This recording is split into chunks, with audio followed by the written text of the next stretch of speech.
It can be easy to get attached to our leaders in the church. I think I'll always feel an attachment to the bishop who led me as a young man, the prophet who signed my mission call, and my mission president and his wife. These great people and many others played a big role in helping me grow and gain faith in the Savior. But there's also a danger in becoming too dependent on our leaders and losing sight of the person who we must really depend on, the Savior. In Numbers 20 and 21, the epic 40-year exodus of the Israelites was nearing its conclusion. The opening verses indicate there is a passing of the guard about to happen, noting the death of one of the most significant female leaders among the children of Israel, namely Moses' sister Miriam. After Miriam's death, the people began to murmur that they don't have enough water to drink. The episode mirrors an incident told earlier in Exodus 17. On this occasion, the Lord instructs Moses to strike a rock with his staff, and it will bring forth water. Moses followed the Lord's instructions, but he makes a significant mistake when he strikes the rock. Before Moses hit the rock, he rebuked the people, saying, "Hear now, ye rebels, must we fetch this water out of the rock?" Did you catch that? Moses didn't attribute the miracle to the Lord, but to himself, a dangerous act. The Lord immediately spoke to Moses and Aaron, telling them that because of this act, they could not be the ones who would lead the Israelites into the promised land. This might seem a little harsh, but the Lord had to intervene. If he didn't, the people might start attributing the miracles of the Exodus to the power of Moses and not the power of God. Moses was still allowed to lead the people, but he was also just a man. The people needed to know the true source of their salvation was the Lord.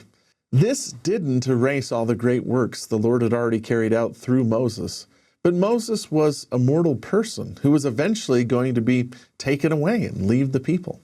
They needed to learn to depend on the Lord. Now, as wonderful as our leaders are, they are also mortal and will eventually be called elsewhere. Some callings in the church last for a lifetime, others for just a few months or days. Leaders in the church come and go. That's why we have to place our faith in Jesus Christ. Leaders in the church are also human and can make mistakes. While we love and honor our leaders, building our faith on them is building on a sandy foundation, and only the Savior, the rock of our salvation, offers a sure foundation. The rest of Exodus 20 and 21 seeks to show the importance of our dependence on the Savior. When Aaron was nearing the end of his life, Moses brought Aaron and his son Eleazar to the top of Mount Hor. There he took off the priestly robes from Aaron and placed them on Eleazar. This was not done to dishonor Aaron, who was moving on to a greater reward, but to show that the priesthood was greater than just one man. Aaron's time on earth was drawing to a close, but the priesthood, the power of God, would endure. Aaron wasn't perfect, but his death was a blissful one, and the Israelites honored him for 30 days. One last incident served to illustrate the people's dependence on the Savior. When the Israelites departed from Mount Hor, they began to speak against God. Because of this, they were afflicted with fiery or poisonous serpents who came among them. When the people went to Moses for help, the Lord instructed his prophet to make a brass serpent and fashion and place it on a pole. The Lord promised that if any person was bitten by a serpent, all they had to do was look at the brass serpent and they would live. To this day, a serpent on a pole remains a symbol for the field of medicine. Jesus later explained that the brass serpent was a type and shadow of his own redeeming mission, teaching that as Moses lifted up the serpent in the wilderness, even so must the Son of Man be lifted up.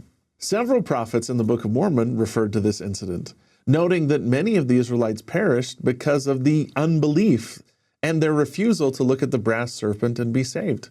Nephi explained that because the plan to look at the brass serpent was so simple, many refused to follow the instructions. Alma taught that it was because of their own hard-heartedness that the people refused to follow these easy instructions. Just like the brass serpent, our salvation depends on us looking to the Savior. There are things that can get in the way, like our own wickedness, our pride, or even our dependence on a mortal leader. It can be easy to trust in our own flesh to save us, but we have to learn to depend on Jesus Christ to really gain salvation. Miriam, Aaron and Moses were all eventually called on to other responsibilities. But the Savior is our constant protector and guide if we can only have the humility to follow him and obey his counsel. As we journey to our own promised land, the truly consistent path is the path of Jesus Christ, a leader who is the way, the truth, and the life.